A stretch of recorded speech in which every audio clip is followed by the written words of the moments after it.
Texas and Arizona State set to get after it in the Peach Bowl. But my question going into this thing is, what does Quinn Ewers need to do for Texas to win the football game? Now, I think most folks are going to pick Texas over ASU. That's not really what we're here to talk about.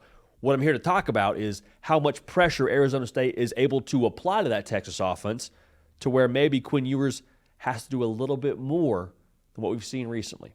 First things first, make sure you're subscribed right here to the On3 YouTube channel. College football, nothing but college football year-round. And this show is brought to you by our friends over at PrizePicks. Daily fantasy, easy to use, easy to withdraw what you win, easy to play. Code HARDCOUNT over at PrizePicks.com. When you use that code, get yourself $50 in promo funds when you play a $5 lineup. We're going to talk squares right now, or projected squares rather, for this Peach Bowl, for Texas at quarterback, because my question around this whole situation is Texas, they have won a lot of games, most of their most recent games, with Quinn Ewers having what I would call game manager-esque stats. Let me just read these off to you. 202 yards against Clemson, definitive victory. 218 yards against A&M, felt more definitive than that final score. 191 against Kentucky, 176 against Arkansas. Like, you see where I'm going here.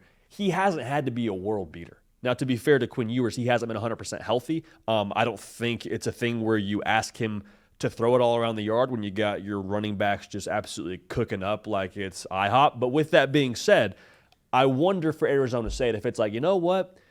We watch tape too. We're not going to let you beat us by running the football. Also, your running back room is dinged up. Your offensive line is dinged up. We're not going to let you just run for 200, 300 yards against us. You're going to have to throw the football. So if that happens, is Quinn Ewers able to answer the call to action?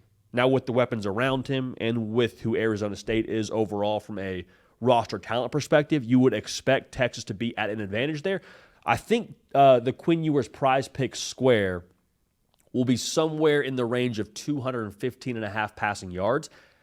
I'll go ahead and take the more there just because I think there will be some pop plays to be had. And I think they might need some pop plays, quite frankly, to kind of set the tone in this football game. I'm not questioning if Texas can win the game. I am questioning, what do we get from Quinn Ewers? Do we see Ann Arbor Quinn Ewers? Do we see Tuscaloosa of 2023 Quinn Ewers? If we do, Texas is going to freaking roll, and they're going to be a team that could potentially win the national championship, and maybe they're a favorite to win the national championship coming out of this weekend if they look how I'm saying they could look.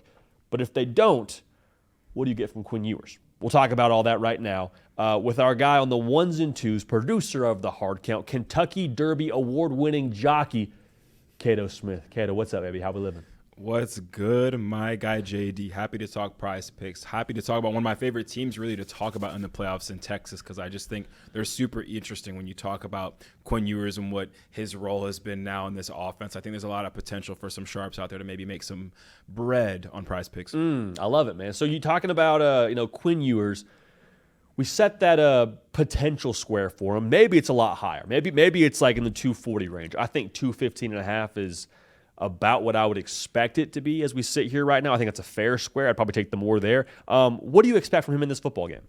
I don't expect him to really have to do much, JD. I don't think we're going to really see Quinn Ewers put on that Superman cape until he has to. You watched the last game. He didn't have to do much. He has so many weapons around him. I think he has 5 receivers now that are over 400 yards in the season. He has those running backs looking like the premier two-headed monster in the playoff, and that's saying a lot considering what Penn State has in their artillery, and same with Ohio State. So I don't think they're going to ask Quinn to do much. I would take his unders, and I think the under I'd have my closest eye on is his pass attempts. I think when you look at Texas's opponents this year, it's very clear that if they have them outmatched, like I think they could have Arizona State outmatched here, Quinn Ewers isn't really throwing the ball 30 times. They're not going to ask that of him. So that'd be the one I look at more than anything is Quinn Ewers' pass attempts. Can you maybe find a deal if you think they have the leg up on Arizona State and they don't need to maybe open up the playbook in the pass game or even throw the ball on early downs at all? Maybe it's an opportunity for the sharps out there and the guys out there to take an opportunity to take Quinn Ewers' under on his pass attempts. That's what I'd be looking at.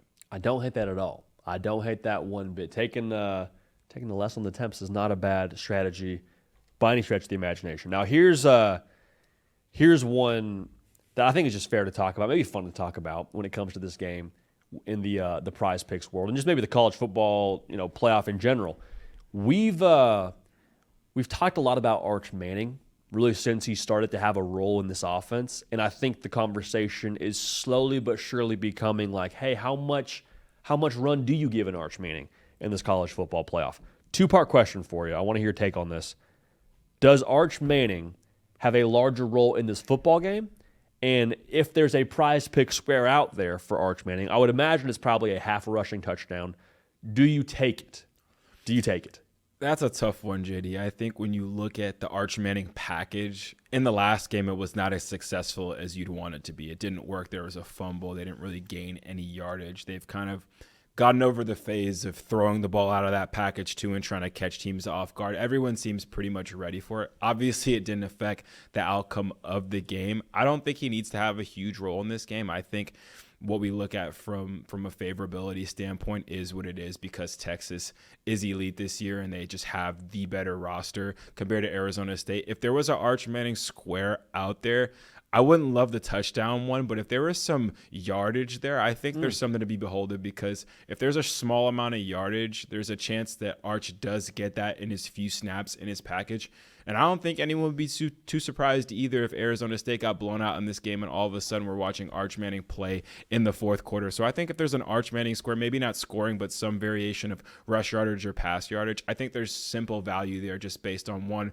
Arch is obviously super gifted. It's in the last name. When he's in there for his limited snaps, something good might happen. And the second part of it is Texas might be up by a lot of points here in the fourth quarter. Maybe Arch just gets to play a little bit. So it'll be fun to watch. I'll be excited to watch it. And like we've done on this show, we'll continue to be on Arch watch as long as this team's in the playoff for sure. That's a great point you made, because Texas is, by most people, picked to win by a pretty sizable margin. If Arch Manning just gets the fourth quarter, it'd be awesome for Texas fans.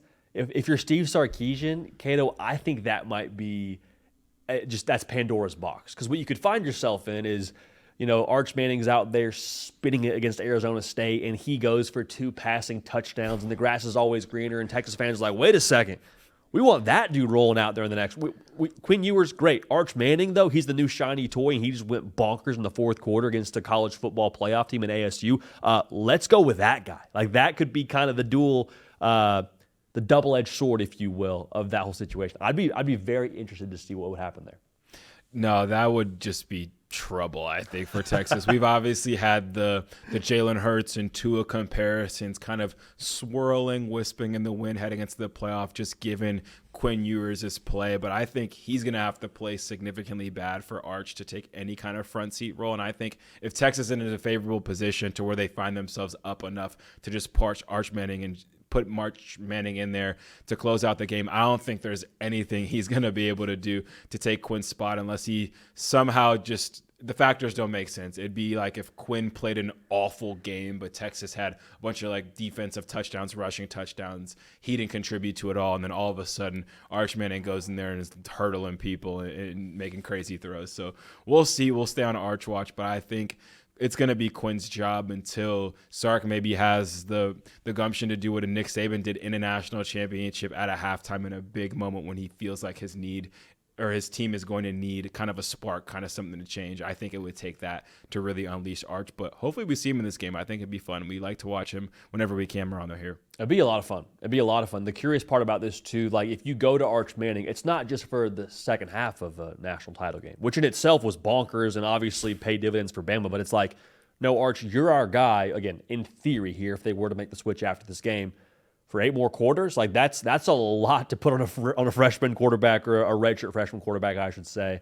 That'd be massive. It'd be very, very massive. I'd be excited to watch it regardless. We'll be tuned in here. We'll be dialed in. Appreciate you making the show what it is. Again, code HARDCOUNT, PrizePicks.com, $5 in lineups gets you $50 in promo funds.